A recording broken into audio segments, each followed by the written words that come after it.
Shalom, shalom, peuple de Dieu. Shalom, shalom, shalom.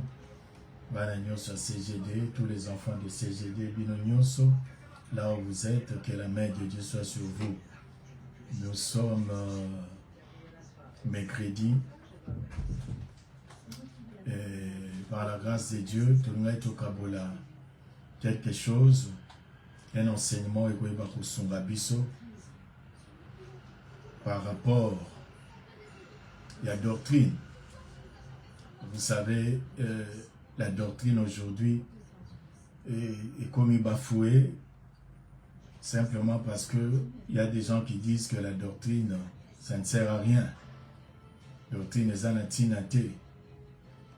Et bien aimés dans le Seigneur, nous sommes en train de vivre des temps très difficiles dans nos pays, même dans l'église du Seigneur. Parce que on nous a appris que le fait que enseignement a sauté dans l'église Nabiso, nous avons des chrétiens faibles, nous avons des chrétiens qui peuvent être facilement entraînés dans makambo à solo te bazo kanisa à solo. Voilà pourquoi avant de commencer, étendez notre Père et notre Dieu, par Jésus-Christ notre Seigneur et Sauveur, nous nous approchons de toi.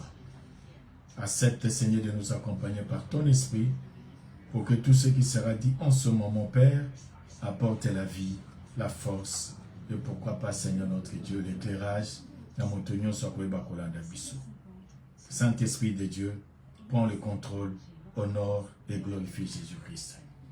Voilà, peuple de Dieu, nous venons juste parler un peu sur la doctrine. Vous savez que la doctrine est importante.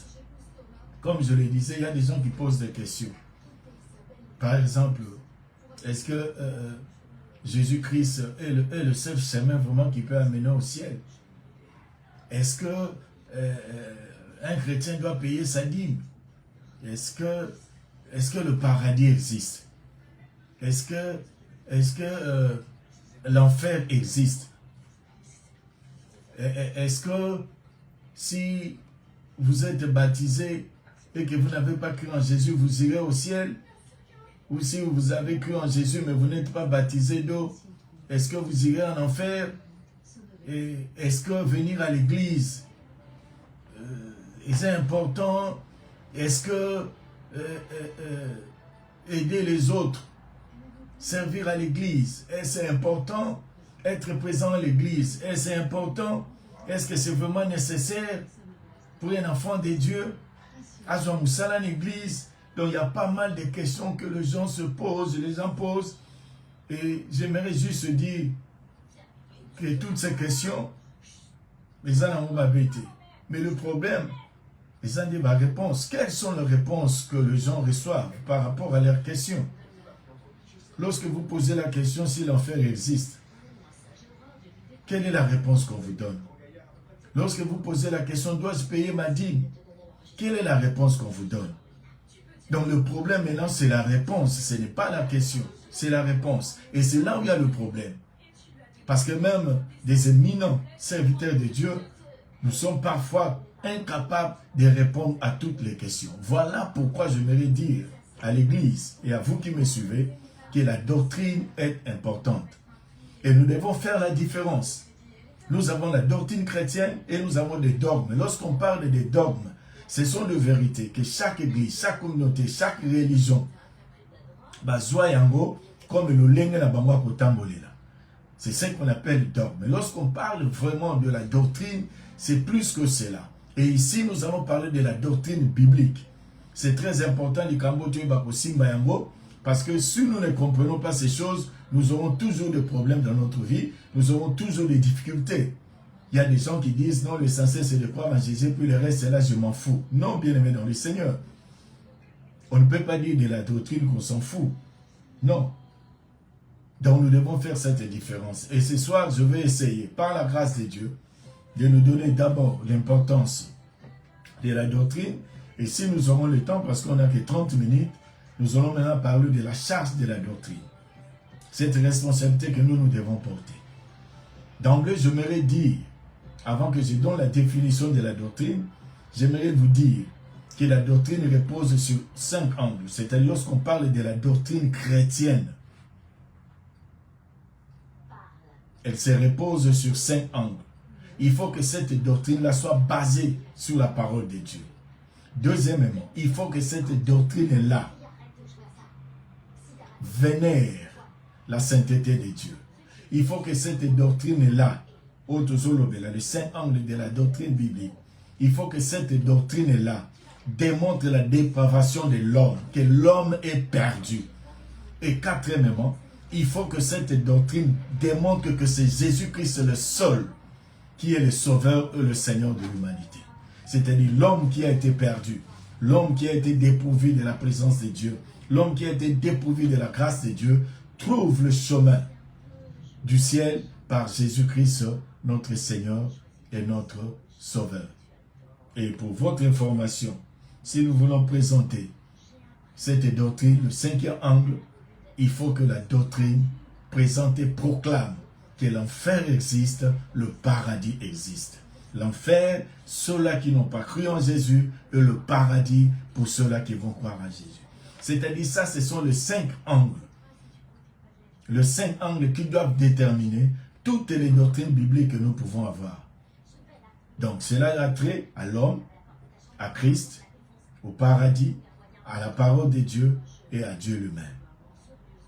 Revenons maintenant dans notre enseignement d'aujourd'hui. Nous allons lire un verset. Pourquoi je vais lire ce verset? Simplement parce que dans ce verset, Paul parle de la doctrine. Et si vous allez à Tite, chapitre 1er, là, il parle de la sainte doctrine. Nous aurons le temps de parler aussi de ça. Mais pour ce soir, j'aimerais prendre un texte que Paul avait envoyé à nos frères et sœurs de Corinthe. Ouvrons nos Bibles tous ensemble, 1 Corinthiens, le chapitre 1er. 1 Corinthiens, chapitre 1er. Nous allons lire le verset 23. 1 Corinthiens, chapitre 1er. Nous avons lu le verset 23. Je tiens vraiment à vous rassurer. Je ne vais pas vous plonger directement dans des questions doctrinales. Non, ce n'est pas mon intention. Peut-être, les jours qui viennent, nous aurons le temps de plonger vraiment dans le Kouana. Mais j'aimerais juste m'arrêter sur Christ. Pourquoi? Parce que la doctrine chrétienne ou les doctrines chrétiennes, ils sont bêlés. Et je ne peux pas parler de tout ça. Nous les hommes, nous avons scindé. C'est-à-dire, c'est nous les hommes qui avons scindé pour que nous ayons la facilité d'étudier sur les doctrines. Voilà pourquoi au Kaboula, tout ça, là, la doctrine sur Christ, c'est ce qu'on appelle la christologie. La doctrine sur Dieu, c'est ce qu'on appelle la théologie. La doctrine sur le salut, c'est ce qu'on appelle la soteriologie. La doctrine sur l'Église, c'est ce qu'on appelle l'ecclésiologie. C'est-à-dire, ce sont des enseignements. Là, je m'en vais directement pour donner la définition de la doctrine avant que tout tombe. La doctrine, c'est quoi? C'est vrai, on nous a appris que la doctrine, c'est des choses que nous devons faire et des choses que nous ne devons pas faire. Lorsque vous connaissez ce que vous devez faire et ce que vous ne devez pas faire, c'est ça la doctrine. Mais c'est plus que cela. La doctrine, c'est simplement l'enseignement. C'est simplement l'enseignement.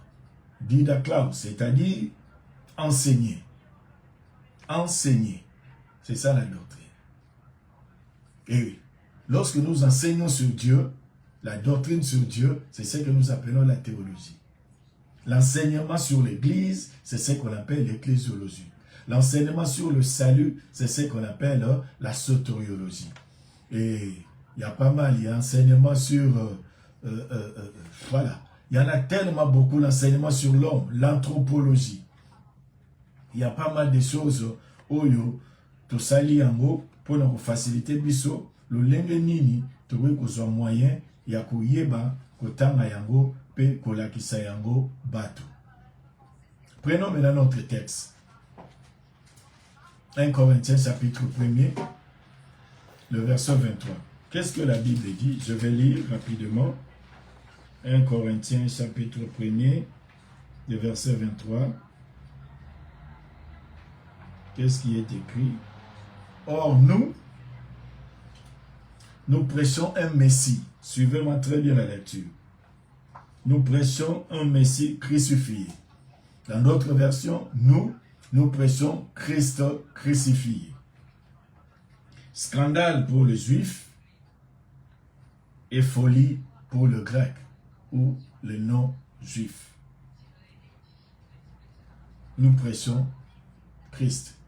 Mais si vous allez dans 1 Timothée, ça je vais expliquer ce texte, mais si vous allez dans 1 Timothée, le chapitre 1 Timothée, le chapitre 3, bien commençons par le chapitre 1er, on va lire le verset 3, 1 Timothée chapitre 1er, le verset 3, écoutez ce que Paul dit. À mon départ pour la Macédoine, j'étais encouragé à rester à Éphèse pour donner instruction à certaines personnes de ne pas enseigner d'autres doctrines. Souligner, de ne pas enseigner d'autres doctrines. Ici, c'est Paul qui parle à Timothée. Il explique pourquoi il a laissé Timothée à Éphèse. Il lui dit, je t'ai laissé là-bas pour que tu instruises les gens à ne pas enseigner d'autres doctrines. C'est-à-dire le problème de la doctrine ou des doctrines est banda kala. Mais ici, Paul déjà disait que je t'ai laissé là-bas pour que tu arranges le problème doctrinaux, parce qu'il y avait un problème de doctrine.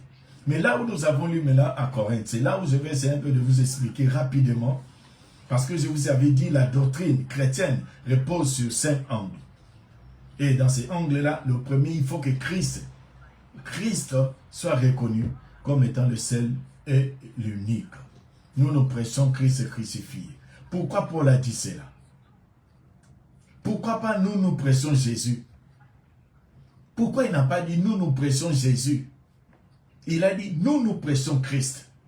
Il n'a pas fait allusion à Jésus. Il a dit nous prêchons Christ crucifié. Pourquoi il a insisté sur le Christ et non sur Jésus? Vous devez comprendre que Jésus c'est un prénom. Mais la divinité vient avec le Christ, le Messie, le roi des dieux. C'est lui que Dieu devait envoyer. Le Christ, le roi des dieux, le Messie. Et Paul dit, nous prêchons Christ. Je vais essayer un peu de décortiquer. On va parler sur le nous prêchons Christ crucifié. Donc c'est 4 choses que je vais essayer un peu d'expliquer. D'abord, pourquoi Paul a dit nous et non moi? Il fallait dire moi je prêche. Non, Paul savait qu'il n'était pas le seul. De l'autre côté, il y avait aussi des gens qui prêchaient Jésus. C'était ça la différence. Il y avait des gens qui prêchaient Jésus. Il y avait des gens qui parlaient de Jésus. Il y avait des gens qui honoraient Jésus. Il y avait des gens qui glorifiaient Jésus dans leur bouche. Mais Paul dit nous. Et lorsqu'il dit nous, il fait allusion à tous ceux-là qui étaient avec lui. Il fait allusion à Timothée, il fait allusion à Tite, il fait allusion à Sila, il fait allusion à Barnabas, il fait allusion à Pierre, il fait allusion à tous ces gens-là que nous savons dans la Bible comme étant les apôtres ou les disciples de Christ. Donc, lorsqu'il dit nous, il fait allusion à tous ces gens-là. Souvenez-vous d'Élie. À un moment donné de sa vie, Élie avait dit, mais Seigneur, je suis le seul éternel. On a tué tous tes prophètes, mais Dieu lui a dit, non, Élie. Faites attention, je me suis encore réservé 7000 hommes. Je me suis encore réservé. C'est-à-dire, Paul ne pouvait pas se glorifier seul, qu'il était le seul qui prêchait le Christ crucifié. Voilà pourquoi il a dit nous. Et c'est très important, bien aimé, dans la vie, de comprendre que lorsque même vous faites le bien, vous n'êtes pas peut-être le seul. Quelque part, il y a aussi d'autres personnes qui le font. C'est simplement pour nous dire qu'avec Christ, il serait mieux pour nous d'employer plus fois. À chaque fois que nous voulons parler, d'employer les nous et non le je. Le je, tout y pour le Christ. Il est le seul qui a dit, j'ai achevé l'œuvre que mon Père m'a donnée. Je suis le chemin, la vérité et la vie. Nous devons avoir l'humilité de parler de nous et non de moi et non de toi. Voilà pourquoi il a dit, nous sommes différents de ceux-là qui ne parlent que de Jésus. Pourquoi Paul a dit cela? Bien aimé, il y avait un problème dans cette église de Corinthe. Comme vous le savez vous-même. Il a reçu le message de la part des gens de la famille de Chloé, de la maison de Chloé, qui lui ont dit ce qui s'est passé à l'église. Et Paul maintenant, dans sa lettre aux Corinthiens, il est en train de répondre aux problèmes, aux questions, aux choses qui s'est passées à l'église de Corinthe. Voilà pourquoi on appelle la lettre de Paul aux Corinthiens, l'épître de Paul aux Corinthiens. Et vous allez remarquer, dès le chapitre 1er, on nous montre qu'il y avait des discordes, il y avait des divisions à l'église. Et Paul essaie un peu d'amener la réponse à ces problèmes qui s'est posé à l'église au chapitre 1er. Et si vous prenez même le chapitre 2, vous allez même jusqu'au chapitre 3, prenez le chapitre 2, il continue à parler de cette division qui régnait au sein de l'église. Et au chapitre 3, au chapitre 4, il essaie un peu de démontrer que nous qui sommes appelés par Dieu comme étant serviteurs de Dieu, nous sommes le dispensateur de diverses grâces de Dieu, de divers mystères de Dieu. Et au chapitre 5, il est en train de donner la réponse aux problèmes sexuels qui régnaient à l'église. Vous qui avez l'habitude de lire les livres de Corinthiens, et au chapitre 6, il est en train de montrer aux Corinthiens que vous n'avez pas le droit d'aller vous présenter devant le juge païen, vous qui êtes chrétien, et vous voulez que le juge païen vous juge. Et au chapitre 7, il donne une réponse par rapport au mariage et au célibat. Au chapitre 8, il parle de viande sacrifiée aux idoles, c'est-à-dire il répond, parce qu'il y avait déjà une question, il y avait des choses qui s'est passées à l'église. Et au chapitre 8, il parle maintenant de ce viande-là sacrifiée aux idoles. Et si vous allez au chapitre 9, il fait l'apologie de son apostolat. Et au chapitre 10, il nous montre l'exemple d'Israël. Que nous, si nous ne faisons pas attention, ce qui est arrivé à Israël devait nous servir d'exemple. Et au chapitre 11, il nous présente la variété, c'est-à-dire l'élévation de Dieu. Dieu est au-dessus de Christ. Christ est au-dessus de l'homme, l'homme est au-dessus de la femme. C'est-à-dire, Dieu est le chef de Christ, Christ est le chef de l'homme, l'homme est le chef de la femme. Au chapitre 12, il nous parle des dons spirituels. Et au chapitre 13, il nous parle de l'amour. Et au chapitre 14, il nous montre comment nous devons exercer les dons spirituels, comment nous devons exercer les langues. Et au chapitre 15, il répond sur la résurrection. Et vous allez remarquer, du chapitre 1er jusqu'au chapitre 15, le 5 angles que je vous ai parlé de la doctrine, il repose. Ça y est là-bas. Et lorsqu'il dit nous, nous prêchons, nous d'abord, comme je vous avais dit, il y avait d'autres personnes qui ne prêchaient que Jésus. Et Paul maintenant voulait marquer cette différence. Pourquoi il n'a pas dit Jésus? Nous, nous prêchons Jésus. Parce qu'il y avait de ceux-là qui prêchaient Jésus, mais qui n'étaient pas avec Dieu. Il y avait de ceux-là qui prêchaient Jésus, mais qui n'étaient pas encore avec Dieu. Il y avait de ceux-là qui prêchaient Jésus, que Dieu ne connaissait pas. Voilà pourquoi Paul, pour mettre la différence, il dit nous, nous prêchons. Et lorsqu'il parle de prêcher, nous, nous prêchons. Vous savez, tout le monde aime prêcher, proclamer l'évangile. C'est ce qui est demandé à ceux-là qui prient. Mais laissez-moi vous dire, ici à 1 Corinthiens, lorsque Paul dit « nous prêchons », ce n'est pas ce que nous faisons lorsque nous sommes devant la chair. Ce n'est pas ce que nous faisons à l'église. Non, bien-aimés dans le Seigneur. Non, non, non, non, non, non, non. Ici, lorsque Paul parle, nous prêchons, prêchons là. Le mot là, c'est kérousso. Cela veut dire quoi? Au temps de Paul, le monarque, le chef, avait l'habitude d'annoncer les choses. Et comme il n'y avait pas la radio, il n'y avait pas la télévision, il n'y avait pas l'internet, il n'y avait pas de téléphone. C'est-à-dire ce que le roi peut décider aujourd'hui. Pour que ça puisse arriver dans toute la province, dans tout le coin, il faut qu'il y ait des gens qui vont relier le message du roi. Et les gens qui reliaient le message du monarque, on les appelait les crieurs de la ville. C'est-à-dire, lorsque le roi décide, le roi prend une décision à l'obi que kobanda lelo na lingi boye. Batouana bakozwama loba roi lobi, ils vont maintenant traverser toute la ville. Ils auront des cloches, bazo betangonga, pour réveiller les gens. Et quand les gens vont se réveiller, ils vont maintenant proclamer. Écoutez, le roi dit ceci. Le roi a pris telle décision. Et c'est de cette façon que le message du roi, la décision du roi, écoutambula sikoyo na mboka nyonso. Ce qui peut être la meeting, on va dire le roi dit, c'est samedi, tout le monde, tous allés sikaboy. C'est-à-dire, le roi qui a parlé, les gens qui ont entendu le roi, c'est-à-dire des gens qui crient. Ils vont maintenant crier. C'est ce que Paul est en train de dire. Nous crions Jésus-Christ ressuscité, crucifié, pardon. Pourquoi? Parce qu'il y a des gens qui criaient seulement Jésus. Il y a des gens qui parlaient de Jésus. Mais Paul dit, nous crions. Nous crions. Cela veut dire quoi? Nous sommes de ceux-là. Et si quand nous sommes au monde, et si quand nous sur l'occasion se présente, nous parlons de cet homme. Nous sommes les crieurs de la ville. Nous sommes les crieurs de cet homme crucifié. Voilà pourquoi la Bible dit, Jean-Baptiste est la voix de celui qui crie dans le désert. Or, nous, en Christ, nous ne sommes pas appelés à crier dans le désert. Nous sommes appelés à crier dans la ville. C'est ça le mot que Paul a employé. Prêchons. Nous prêchons. C'est-à-dire, nous crions dans la ville. Le Christ est crucifié. Nous proclamons dans la ville le Christ crucifié.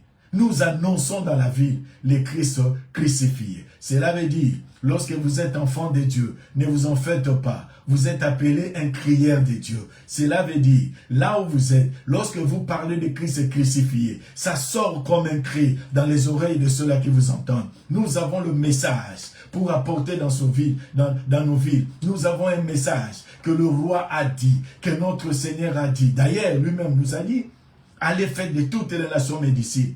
Cela veut dire quoi? La vie des enfants de Dieu, c'est la vie des crières. Des gens qui crient dans la vie. Là où vous travaillez, vous devez crier le Christ crucifié. Là où vous étudiez, à l'université, au marché, partout, devant les hommes, vous êtes un crieur de la vie. C'est lui qui doit crier pour le Seigneur. Parce que il faut roi loba. Il faut roi soit décision pour Bangoba Bimisa. Et nous aussi, tu crier à Pambate. Parce que celui qui nous a appelé a dit, comme le Père m'a envoyé, moi aussi je vous envoie. Voilà pourquoi nous devons aller dire ce que le roi a dit, proclamer ce que le roi a proclamé, dire aux gens ce que le Seigneur a dit. Il a dit le chemin, la vérité et la vie. Nous devons aller le crier, bien-aimé dans le Seigneur. Nous n'aurons pas tort. Nous n'aurons pas tort. Nous n'aurons pas tort. Il a dit qu'il est le serpent, nous sommes les serments. Il a dit, comme le Père m'a envoyé, moi aussi je vous envoie. C'est lui qui a dit ça. Il a dit qu'il est le pain du ciel, le pain descendu du ciel, le pain de vie. Il n'y a de salut qu'en lui. Et nous les crieurs, nous devons crier. Nous devons crier. C'est ça, prêcher. Nous crions. Nous sommes les crieurs de la vie.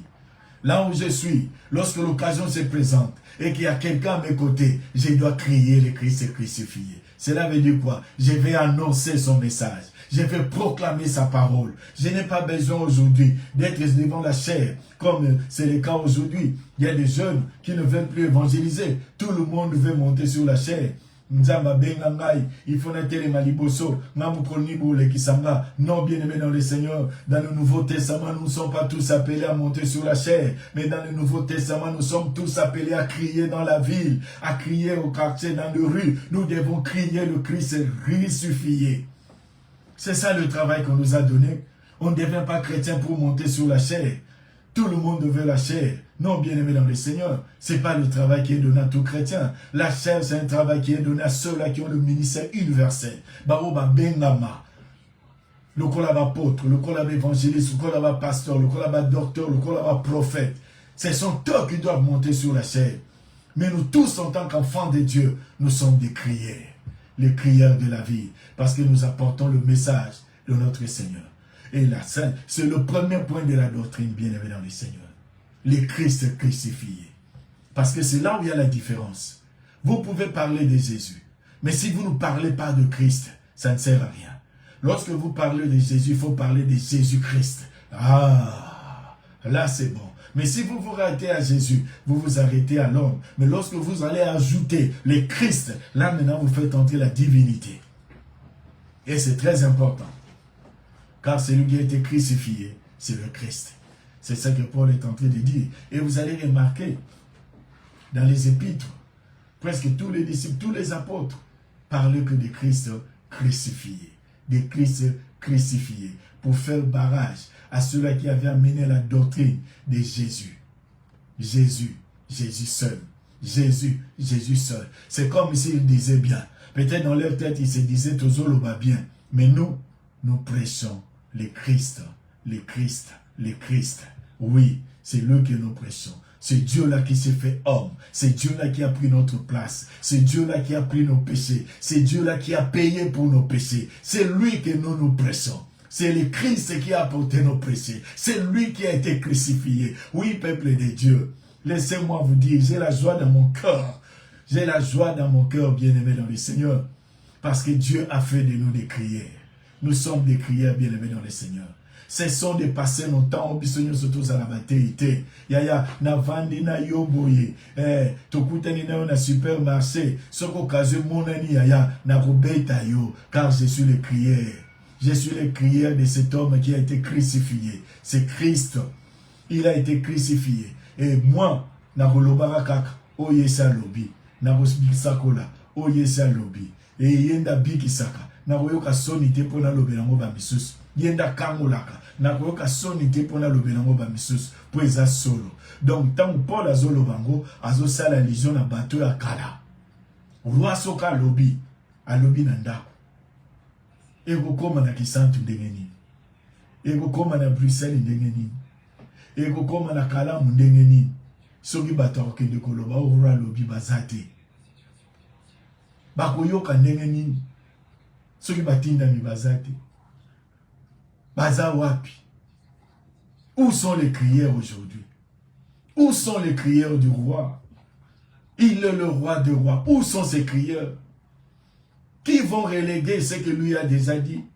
Qui vont reléguer cela? Banani foba mema oye sa lobaki. Banani. Oye sa sakolaki. Banani bako memango. Banani.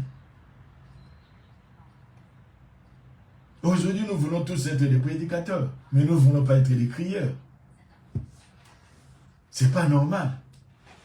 Et c'est ça maintenant la faiblesse de l'Église. C'est ça la faiblesse de l'Église. Voilà pourquoi nous devons remettre l'enseignement à l'Église. Bien aimé, c'est très important. Nous devons remettre l'enseignement. C'est vrai, proclamer la vérité, c'est ce qu'on a toujours fait. Mais faire reposer les gens sur la doctrine chrétienne.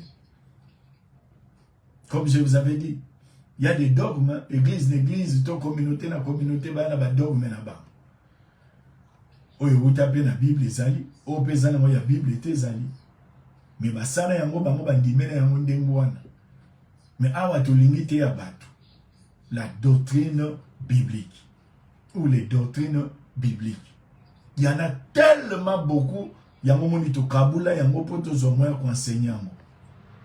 Pourquoi? Parce que la doctrine, par exemple, il y a Christ sur la soteriologie. Nakati kuna il y a la doctrine de la régénération. Eza nakati. Doctrine à pardon, eza nakati. Doctrine expiation, eza nakati.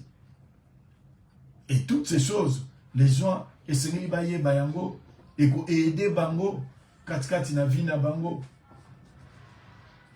Christ a besoin de crieurs. Église, réveillons-nous. Tozo tik espace na batu misusu. Tozo changer l'église. Soit disant abandana ya baleki sangaite. Oh bien-aimé dans le Seigneur, si on pouvait comprendre les choses. Kuna kutu na keka mbala moko. Bakomo leki sangana teya. Mais abandana vanda. Basala ngelo côté non, peuple de Dieu, c'est pas ça l'église. Nous sommes des crières, les crières, des gens qui crient Christ crucifié. Et pourquoi il a dit le Christ crucifié? Pourquoi? Je vous ai dit Christ, c'est la divinité. Jésus, c'est l'humanité. Celui qui avait faim, c'était Jésus. Et celui qui ne pouvait pas avoir faim physiquement, c'était le Christ. Celui qui dormait, c'était Jésus. Mais celui qui ne pouvait pas dormir, c'était le Christ. Est-ce que vous comprenez cela? Et il dit, nous prêchons le Christ. Or, lorsqu'il parle déjà de Christ, cela veut dire quoi? Paul accepte déjà que Christ est venu selon la chair. Or, il y a des doctrines qui enseignent que Yesu yaka na nzoto te. Balobaka Yesu yaka na nzoto te. Or, soki Yesu yaki na nzoto te, c'est que liwane pe linga kozala te. Parce que soka yaki na nzoto ta linga kokufa te. On ne pouvait pas avoir un Christ crucifié s'il n'était pas né. Et il y a des gens qui nient la naissance virginale de Jésus. Virginale, c'est-à-dire kabotama d'une vierge. Il y a de ceux-là qui nient cela. Mais ils parlent de Jésus. Or, vous ne pouvez jamais parler de Christ si vous ne croyez pas à sa divinité. Donc, les gens qui s'arrêtent à parler de Jésus, sans parler de Christ, ce sont des gens qui nient son humanité. Et puisqu'ils nient son humanité, ils ne peuvent jamais croire à sa divinité. C'est impossible. Voilà pourquoi aujourd'hui, on a des gens, on a des religions.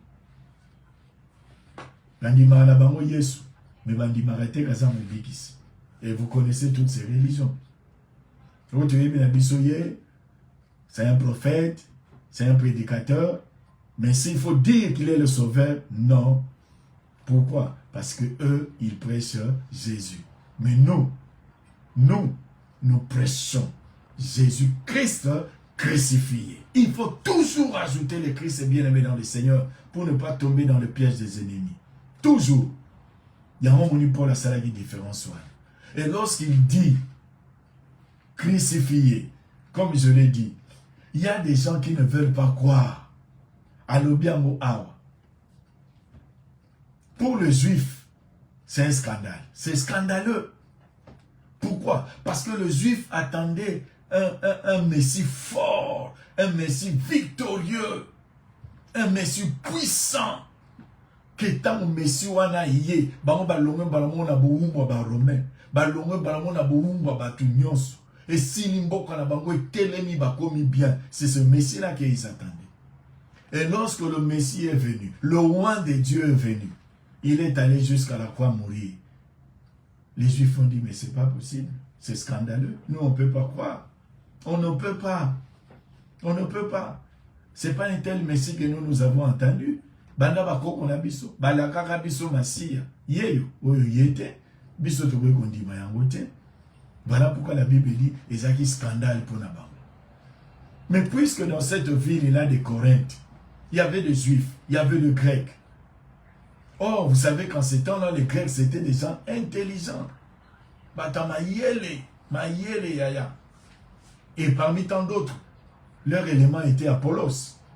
Et c'est ça qui avait causé même la division à l'église. Parce qu'Apollos parle bien.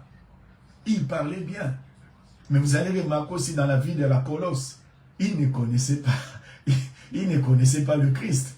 Il était enseigné sur Jésus, il ne connaissait pas le Christ. Et cela veut dire, bateau nyonso, yamayelo bazalaki wana na Corinthe. Bayebaki na bango Christ c'était. Parce qu'ils ne pouvaient pas, pour eux aussi c'était une folie. Comment quelqu'un doit mourir à la croix et puis vous allez dire que cette mort à la croix peut sauver les autres. C'est-à-dire, batamayele bagi salamakate ko salamandengeni nga viezanga yaka kufikuna bolo bakena nzelani nga nabika. C'était une folie. Une folie pour les gens intelligents. Oui, bien-aimés dans le Seigneur. Nous prêchons ce Christ-là. Scandale pour les Juifs, folie pour les Grecs. C'est ce Christ-là que nous prêchons. Car le salut ne se trouve qu'en lui. La délivrance ne se trouve qu'en lui. La libération ne se trouve qu'en lui. Oui, en lui, il y a toutes les choses. Il est le Seigneur de gloire. Il est le maître de l'univers. C'est lui le sauveur de l'humanité. Personne d'autre, si c'est lui le Christ crucifié. C'est lui qui est mort à la croix.